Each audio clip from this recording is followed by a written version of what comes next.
Hello दोस्तों, कैसे हैं आप। आज की कहानी का नाम है बलिदान।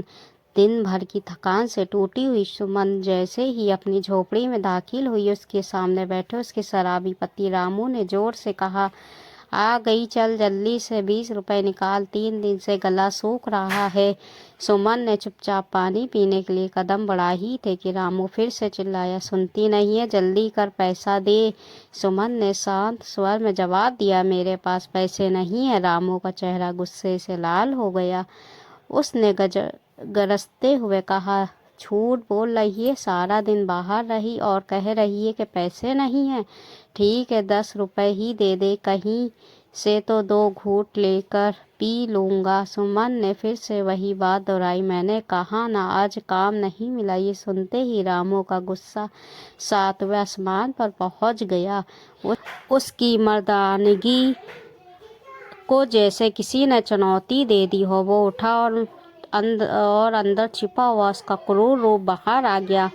बिना कुछ सोचे उसने सुमन पर लात घूंसों की बारिश शुरू कर दी। वो लगातार गालियां बकते हुए उसे पीटता रहा और सुमन चुपचाप मार खाती रही, जैसे इसे इसकी आदत हो गई हो। इस पूरे मंजर को उनका 5 साल का बेटा दीपक चारपाई के नीचे छुपकर सिसकते हुए देख रहा था। उसकी मासूम आंखों में डर और बेबसी साफ दिखाई दे रही थी। सुमन मार खाती खाती सोच रही थी कि उसकी माँ ने उसे सिखाया था कि पति परमेश्वर होता है, उसका घर ही तेरा घर है। कितनी बार उसने सोचा था कि इस दर्द और पीड़ा से मर जाए, लेकिन दीपक के लिए वो जीने की कोशिश करती थी। हर बार खुद को संभाल लेती थी क्योंकि उसे अपने बेटे के भविष्य की चिंता थी।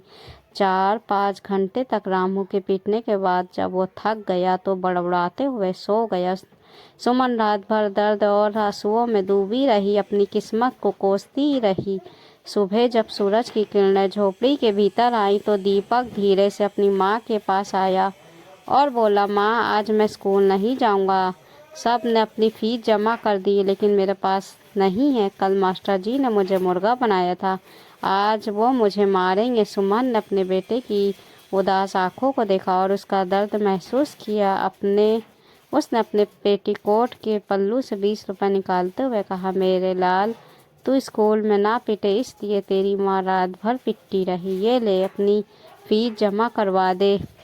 दीपक की आंखें खुशी से चमक उठी। उसने अपनी माँ के आंसू पोंछते हुए कहा, माँ, जब मैं बड़ा हो जाऊंगा तो तेरी आंखों में कभी आंसू नहीं आने दूंगा। सुमन ने अपने बेटे को गले से लगा लिया और उस दर्द भरे क्षण में भी उसे एक उम्मीद की किरण दिखाई दी। दोस्तों, ये कहानी सिर्फ सुमन की नहीं है, बल्कि दुनिया की हर माँ की है जो अपने बच्चों के भविष्य के लिए हर तरह की कठिनाइयों का सामना करती है। वो दिन रात मेहनत करती है, सिर्फ इस उम्मीद में कि उसका बच्चा बड़ा होकर एक सफल और खुशहाल इंसान बने। लेकिन अफसोस, कुछ बच्चे बड़े होकर अपनी माँ के बलिदानों को भूल जाते हैं। वो ये सोचने लगते हैं कि वो अपनी माँ का बोझ उठा रहे हैं, जबकि असलियत ये है कि माँ ही उनकी ज़िंदगी की नींव है।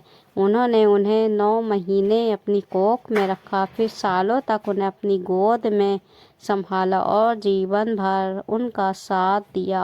अगर वो माँ ना होती तो शायद उनका अस्तित्व भी ना होता। इसलिए हमें अपनी माँ के बलिदानों को कभी नहीं भूलना चाहिए, उन्हें कभी भी बोझ नहीं समझना चाहिए, क्योंकि वो ही हमारे जीवन का असली आधार है। माँ के प्रेम और त्याग का सम्मान करना ही हमारी सच्ची जिम्मेदारी है। तो दोस्तों, इस कहानी को लेकर आपकी क्या राय है। कहानी अगर अच्छी लगी हो तो कमेंट बॉक्स में जाके कमेंट ज़रूर करिएगा। फिर मिलेंगे एक नई हिंदी कहानी के साथ। तब तक अपना ख्याल रखिएगा, दुआओं में याद रखिएगा।